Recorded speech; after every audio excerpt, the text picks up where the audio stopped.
സഹോദരങ്ങളെ, ഫെബ്രുവരി 4-ാം തീയതി കത്തോലിക്ക തിരുസഭ വിശുദ്ധ ജോൺ ഡി ബ്രിട്ടോയെ അനുസ്മരിക്കുന്നു. ആഗോള കത്തോലിക്ക സഭയിലെ ഒരു വിശുദ്ധനാണ് ജോൺ ഡി ബ്രിട്ടോ. പ്രേക്ഷിത വഴിത്താരയിൽ ഭാരതത്തിൽ വെച്ച് രക്തസാക്ഷിത്വം വരിച്ച വിശുദ്ധരിൽ ഒരാളാണ് ജോൺ ഡി ബ്രിട്ടോ. പോർച്ചുഗലിലെ ലിസ്ബണിൽ 1647 മാർച്ച് 1 ജനിച്ചു. പിതാവ് ബ്രഗാൻസയിലെ പ്രഭുവിന്റെ അശ്വസൈന്യ മേധാവിയായിരുന്നു. ജോണിനെ ക്രിസ്തീയ വിശ്വാസത്തിൽ വളർത്തിക്കൊണ്ടുവരിക എന്നത് അമ്മ ഡോണ ബെർമിക് പെരേരയുടെ ഒരു പ്രതിജ്ഞയായിരുന്നു. ഈശോസഭ വൈദികർ നടത്തിയിരുന്ന ലിസ്ബണിലെ വിശുദ്ധ അന്തോനീസിന്റെ നാമത്തിലുള്ള സർവകലാശാലയിലായിരുന്നു പഠനം പൂർത്തിയാക്കിയത്.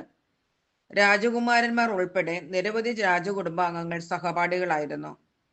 വൈദിക പട്ടം ലഭിക്കുന്ന കാലത്ത് സെന്റ് ആന്റണീസ് കോളേജിൽ തത്വശാസ്ത്ര അധ്യാപകനായിരുന്നു അദ്ദേഹം.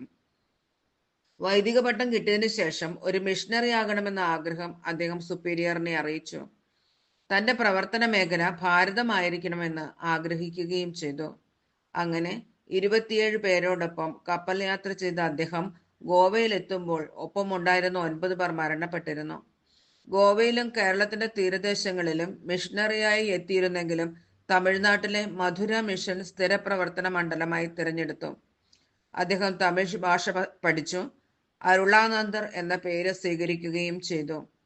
ഒരു പ്രത്യേക സാഹചര്യത്തിൽ അദ്ദേഹം 1685 പോർച്ചുഗലിലേക്ക് മടങ്ങിപ്പോയി. എന്നാൽ 1690 വീണ്ടും തിരിച്ചു വന്നു. യാഥാസ്ഥിതിക ജാതി സമ്പ്രദായം നിലനിന്നിരുന്ന സമൂഹത്തിൽ എല്ലാ തട്ടുകളിലുമുള്ള ജനവിഭാഗങ്ങളുടെ ഇടയിലും അദ്ദേഹം മിഷൻ പ്രവർത്തനം നടത്തി. എങ്കിലും സവർണ വിഭാഗത്തിന്റെ അപ്രീതി അദ്ദേഹത്തിന്റെ മിഷൻ പ്രവർത്തനങ്ങളെ സാരമായി ബാധിച്ചു.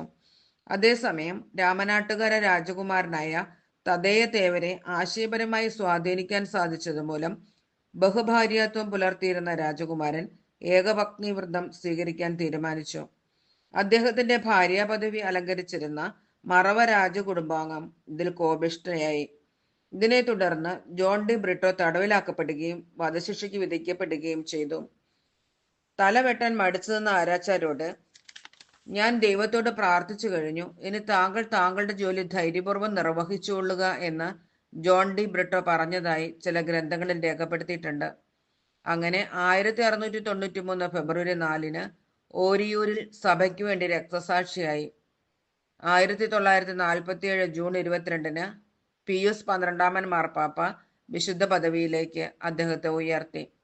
വിശുദ്ധന്റെ പേരിലുള്ള കേരളത്തിലെ ഏറ്റവും വലിയ ദേവാലയമാണ് കൊല്ലം ജില്ലയിലെ ശക്തികുളങ്ങര വിശുദ്ധ ജോൺ ഡി ബ്രിട്ടോ ദേവാലയം. പരിശുദ്ധാത്മാവ് നിറഞ്ഞ് തീഷ്ണമതിയായി